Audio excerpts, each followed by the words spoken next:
You know, I know that we have people who think they understand our society. And they believe that a couple of things. We are completely free.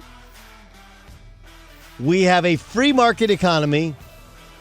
And if we are really being true to how our country is built, then everyone is at the same level. Right?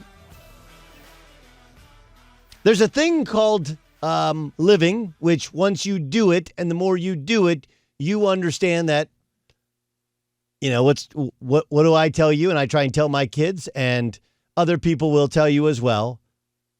Two things. Wake up every morning knowing life's not fair. Hey, no one owes you anything. Life's not fair. No one owes you anything. Sometimes because I said so is, in fact, the answer, and it's the only answer. And I bring that up because there is some sort of controversy, which really is a non-controversy, over Draymond Green fouling, getting into a bit of a trash-talking, pushing match with Jaylen Brown, and then Steve Javie, longtime respected NBA official, mentioned in the broadcast, in which, by the way, the Golden State Warriors won. Steph Curry did Steph Curry things. Jordan Poole decided to do Steph Curry things as well.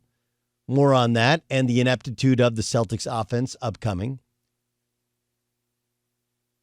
But the big takeaway has to be, to me, that life isn't fair. We all aren't on the same level. And hey, guess what? We don't actually have a free market economy. I know this one's definitely not going to sit well on Twitter because Twitter has gone from so many of you being immunologists, right? We had this Twitter apparently anointed doctorates in immunology over the past year and a half or so.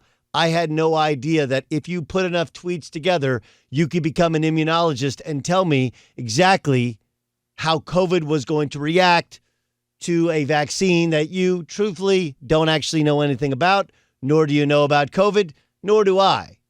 But I apparently hadn't tweeted enough to receive my doctorate in immunology. I know many of you have shifted from immunology to economics, right? And you have presented the fact that you know you can trace back to one human being why we've had such massive and rapid inflation. Completely disconnecting from the fact that trillions of dollars were pumped into the economy, which of course causes the dollar locally to be worth less. Forget about it. I understand that Twitter anoints doctorates in immunology and apparently now economics. Right?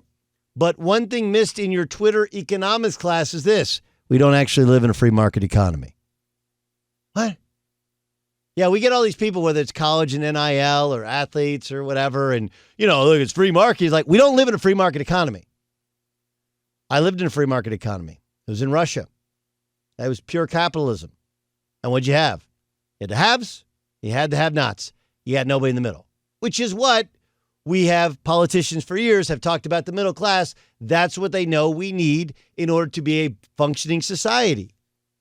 But once you have the government getting involved and putting regulations on things, as well as funding some industries that are not functioning well enough to function on their own, we're not actually in a free market economy.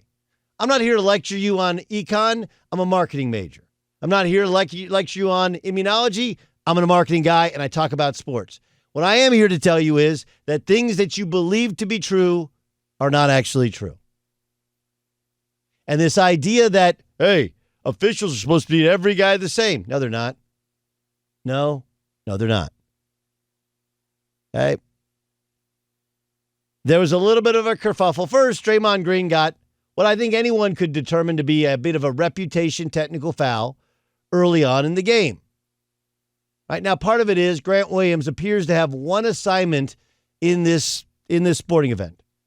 Grant Williams, who very young player, he's an undersized kind of post who can hit threes, and one of those versatile players who 15, 20 years ago wouldn't be in the NBA, now is a very valuable asset to Eastern Conference Championship team who has home court advantage now, having stolen game one.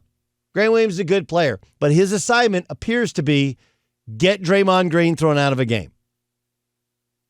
Yes, if you're open, make a shot. If you're guarding somebody, stop them. If a ball's up in the air, go get a rebound. But his number one assignment is get Draymond Green thrown out of a game. He bumps him, he bangs him, he talks to him, and early on in the game, Draymond kind of, he played into it. Here's Draymond after the game talking about the Celtics conceding the game. Going into the fourth quarter up 23, all it takes is one blow from there. You throw one punch, and that's kind of it. And that's what happened. We threw a punch. I think we ended up going up 27 or 29 or something like that. And then they pulled the plug. I was a little shocked to see them pull the plug so early, but I do understand it and I respect it. But I did not expect to come back out of that timeout and they had pulled the plug. Here's Ime Udoka talking about Draymond Green's impact on the game. I mean, that's one player that, he can only do or guard one person at a time. So we had 11 turnovers for 18 points in the first half. And they had 9 steals, so playing in the crowd way too much. I mean, he's going to switch matchups a lot of times and try to impact the ball defensively especially, but we weren't strong with the ball overall, so it wasn't just him. It was, of course, he's going to come out and try to set the tone, but I think we weren't strong with the ball a lot, searching for fouls instead of going up and making plays, especially with their lack of rim protection. So for us, that was a little disappointing to give up 33 points off of 19 turnovers, and that's kind of been a constant theme in the playoffs. When that happens, we're in trouble. Here's Jaylen Brown talking about the incident with Draymond. Back on the Draymond play, when you're kind of going back and forth with him, are you aware that he has one technical already? No, not really. I'm just trying to play basketball, and I feel like that was an illegal play. I feel like they could have called it, but they let it go in terms of a technical on either way. But I don't know what I was supposed to do there. Some guy, they got their legs on the top of your head. Then he tried to pull my pants down. I don't know what that was about, but that's what Draymond Green does. He'll do whatever it takes to win. He'll pull you, he'll grab you, he'll try to muck the game up because that's what he does for their team. It's not nothing to be surprised about. Not nothing to be surprised about. Listen, I could lecture you on how Jordan never fouled out, or Magic never fouled out, or Bird never fouled out, but I would also concede that Draymond Green is not Bird, Magic, Jordan, etc. But this is the comment that has people sort of up in arms. Here's Steve Javie, who's ESPN's officiating expert on whether or not you take into account that a Draymond Green had a technical foul in the first half when deciding if he should get one in the second half. The two guys were going after each other. Jeff, I think you hit the nail on the head, and Mark Jackson, you hit the nail on the head where you have to consider one player has definitely a technical foul. Is this enough to call a double T and eject the one player? Personally, I would say nothing, and I would just let it diffuse as that. That's just my opinion. So it wasn't much of anything. You call the initial technical early in the game, oftentimes to settle things down. I think there was a follow-up question that was missed by Jeff Van Gundy or by Mark Jackson because the answer was the one they had hoped for. But oftentimes, the first technical foul is actually not earned, right? It actually doesn't rise to the level of a technical foul, but you give it early so that it settles things down and stabilizes the moment. Does everybody understand? So the point is that it's not just Draymond specific, but that oftentimes that first tee wasn't necessarily earned, but you give a guy the first tee, you allow him to get it all out, get that energy out, you stabilize things, and then the second tee is much, much harder to get. It also should be pointed out that Ime Udoka, there was one time when he had his mask down when he said something to an official, and it was, let's just say he got his money's worth, right? So the type of language that you're like, whoa. The NBA is a sporting event, but it also is entertainment, right? The WWE is entertainment disguised in sports. Okay? And if you don't understand the difference between the two, I can't really help you. The idea is the outcome and the action is already basically decided for the WWE. And that makes it purely entertainment, purely a drama, purely fiction. This is nonfiction, but the most epic form of nonfiction. It's what reality TV really should strive to be. And within it, you want your star players to be about it. You want your star players to be in it. It's a lot like look, in a reality show, when Kanye's married to Kim, well, that's the relationship we want to focus on. Why? Because it'll bring the biggest viewers. And this, in case of sports, he's a Kanye or a Kim. You don't have to like Draymond Green, but Draymond Green is one of the 2 or 3 most identifiable players in the NBA Finals. So if the bar is set a little bit higher or lower, depending upon how you want to judge it, in regards to whether or not he fouls out, that's understandable. It's understandable. And look, the Celtics even know it. I believe the Celtics want him out of every game because their chances of winning increase 2 or 3-fold. And if Grant Williams gets thrown out in kind, does it hurt the Celtics? Sure. Is it a death blow? No.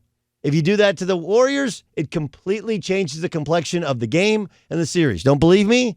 That's what happened when they lost the 3-1 lead to the Cleveland Cavaliers. So I don't think Draymond deserves carte blanche. He can't just run down the court, giving the middle finger to the other team, grabbing his junk, throw elbows, punch another dude. But within the bounds of reason, it's going to be a lot harder for him to foul out than it is for Gary Payton, than it is for Peyton Pritchard, than for any of those guys. Okay? Any of those guys. And if you don't like that, that's okay. Life is going to be very difficult for you. Okay? It's going to be very difficult for you because you're going to have a tough time understanding that not everybody has the same rules. And you can challenge that and you can push towards an evening of the playing field. But as we've told you with women's sports, you don't necessarily want all of that. Everybody says they want all of the equal attention. No, you don't. You want all the good. You want none of the bad. You want all the good. You want none of the bad. Life isn't fair. We don't all operate on even playing fields. And that's okay. Right? The reason that communism doesn't work isn't because it doesn't work on paper or in spirit. Helping your fellow man, going out and doing your job, that should work, right? But what do people always say? Well, what if I work harder? What if I'm better at my job than somebody else? Why are we making the same amount of money? It's a fair argument. I work harder, I'm better. Guy has the same job, he gets the same benefits. It's called human nature. But we also don't have outright free market system. Because then human nature is kill or be killed.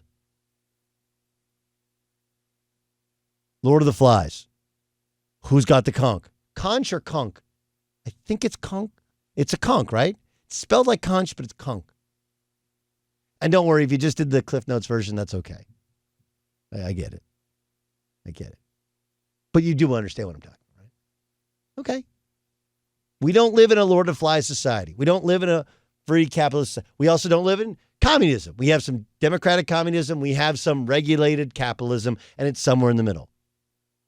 But the fact is that there is a pecking order. There is a totem pole. And Draymond Green may not be at the top of the totem pole. That would be reserved for Steph Curry, Jason Tatum. But just a notch below, he's right there. And if he gets that second technical foul, he's far ahead on the totem pole than a Grant Williams. It's smart. It's sound business. It's better for the sport. It's better for the viewers. If you don't like it, you're going to have a tough time.